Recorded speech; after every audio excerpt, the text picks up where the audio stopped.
As tragédias costumam acontecer por três motivos: omissão, negligência ou crime. E é sobre isso que nós vamos conversar nesse vídeo de hoje.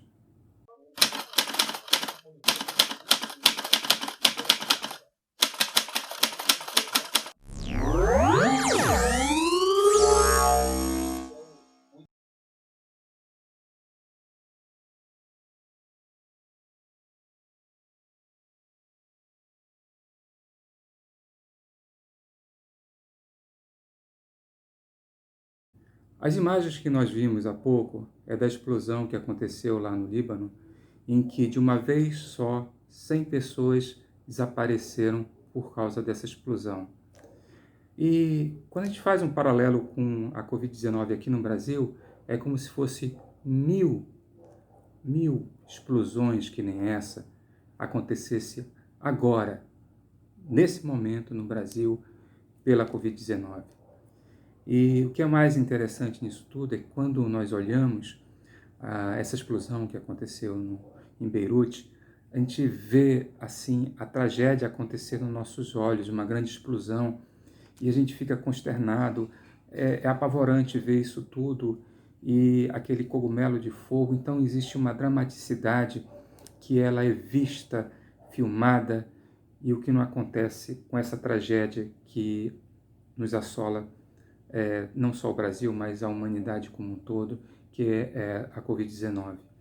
Então foram mil explosões que resultaram em 100 mil brasileiros mortos, e que a gente espera que não chegue a 200 mil, mas ao mesmo tempo vem um pouco de desespero em saber que nós que ainda estamos vivos, ou aquelas pessoas que ainda não passaram pela doença, que elas podem ser contabilizadas nesse número funesto, que a continuar da forma que estamos, sem a vacina até o final do ano, início do ano 2021, que ainda mais pessoas e mais pessoas vão morrer de Covid-19, e isso tudo poderia ser evitado. As tragédias, de modo geral, elas podem ser evitadas. Vamos tratar desse caso de Beirute, no Líbano. Estava estocado de maneira adequada por mais de 6 anos um material extremamente explosivo, em que houve, no caso, negligência, omissão, e talvez o que tenha detonado tudo isso tenha sido um mero acaso, pela junção dessas duas coisas, ou de alguma forma criminosa. Mas tudo isso poderia ser evitado se, de certa forma, o poder público lá no Líbano pudesse saber da gravidade, porque, veja, é algo muito previsível, porque se trata de um material muito explosivo que, na presença de calor, pode detonar a explosão que detonou e matou de uma vez só mais de 100 pessoas. A mesma coisa, vamos fazendo um paralelo, acontece também com a Covid-19. Nós, quando iniciou a pandemia lá na Ásia, e os primeiros relatos começaram a vir da China e depois caminhando para a Europa, nós tivemos tempo de aprender com o que poderia nos acontecer se nós não tomássemos algumas medidas que poderia mitigar e, de certa forma, não fazer-nos chegar a esse número absurdo de 100 mil mortes, que muitas cidades brasileiras, médias cidades, têm essa população. E quando a gente pensa nessa questão da omissão, negligência, crime, a gente pode pensar que essas mortes ocorreram muito fora da nossa vivência. Não é uma grande explosão, a gente não viu isso pela TV, a agonia de uma cidade de uma hora para outra com uma grande explosão. Foram casos pontuais e que com certeza levaram você que está me ouvindo, talvez algum familiar seu, como foi o meu caso, que levou meu irmão. E chega assim a nossa mente que basta.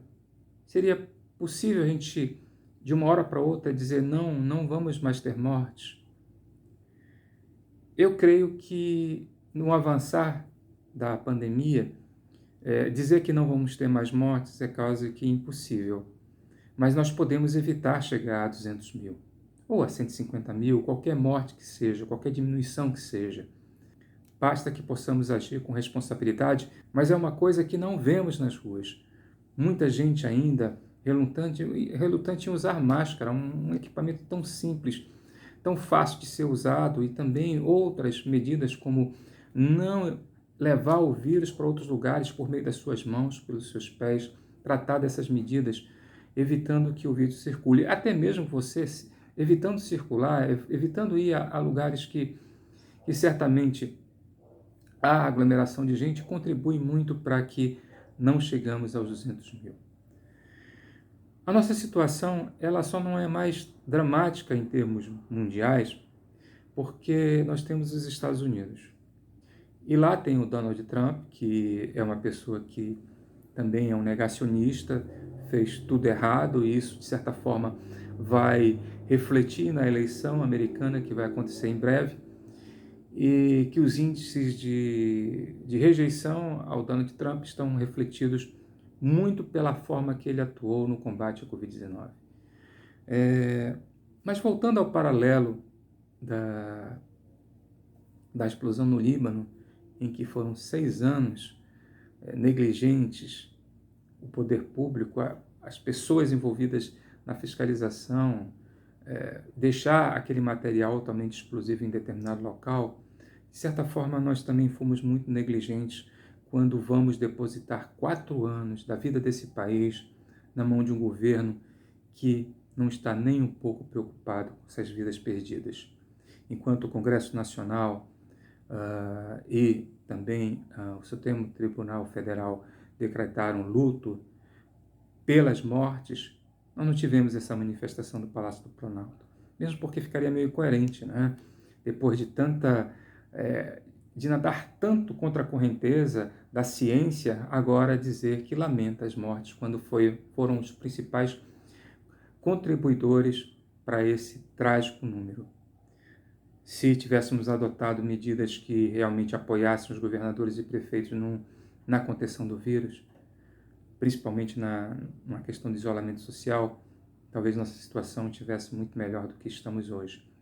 Mas isso é leite derramado já, não podemos mais voltar atrás. Essas vidas já foram perdidas e o que podemos agora é olhar para frente e pensar, refletir sobre esse número e o que nós podemos fazer nas nossas vidas, com a nossa família, no nosso trabalho, para que não cheguemos à triste marca de 200 mil mortes nesse país. Meu nome é João Lago. Se você gostou desse vídeo, por favor, compartilhe com seus amigos, com seus familiares, redes sociais e transmita um pouco dessa reflexão que faço sobre esses acontecimentos na política, na saúde e na vida dos cidadãos brasileiros. E desejo um feliz Dia dos Pais, apesar que comemoremos de forma não muito efusiva, porque de alguma forma estamos todos nós de luto. E que Deus nos abençoe.